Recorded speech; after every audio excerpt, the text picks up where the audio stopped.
দুটো ব্রাইডকে সাজালাম কিন্তু একটা টাকাও পেলাম না। খাটনিটা পুরো বেকার গেল। ঠিক এটা মনে হচ্ছে না? একজন জেঠিমা ঠিক এই মন্তব্যটাই করেছেন। সুর করে আমাকে বলেছিলেন যে এত দরদ আসে কি করে? তাহলে তোমাদের পুরো ঘটনাটা বলি। আমার দুজন হেল্পিং হ্যান্ড দিদি পুষ্প আর কণিকাদির দুজনেরই মেয়ের বিয়ে একই দিনে পড়েছে, ৭ তারিখ। অন্যান্য উপহার ছাড়াও এই সাজানোটা ছিল আমার তরফ থেকে তাদের সবথেকে বিশেষ দিনের একটি গিফট। অনেকেই বলে যে বিজনেসে কোনোভাবেই কম্প্রোমাইজ করা যায় না, কিন্তু সব সম্পর্কে কিন্তু আবার টাকা আনা যায় না, তাই নাকি? আমরা তো মানুষ। মানুষ হওয়ার সময় মান আর হুঁশ দুটোই কিন্তু থাকা খুব দরকার। এই দুজন কনেই প্রথমে ভেবেছিল বাড়িতে কাউকে দিয়ে সাজিয়ে নেবে, মানে পাড়ার কোনো একটা দিদিকে দিয়ে। আর আমি থাকতে সেটা আমি কি করে হতে দিতে পারি?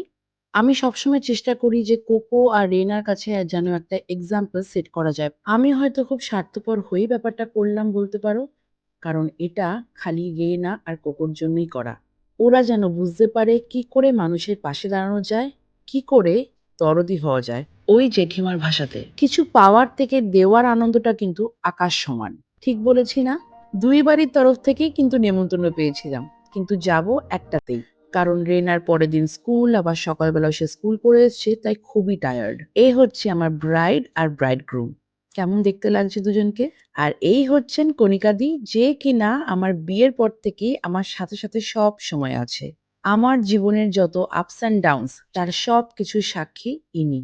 কণিকাদির মতন সমস্ত মহিলাদের আমি স্যালিউট জানাই, কারণ তারা যে জীবনে কতটা কষ্ট করেছে, সত্যি কথা বলতে আমি ভাষায় প্রকাশ করতে পারবো না। খুব সুন্দর করে তার মতন করে সে সমস্ত কিছু আয়োজন করেছে।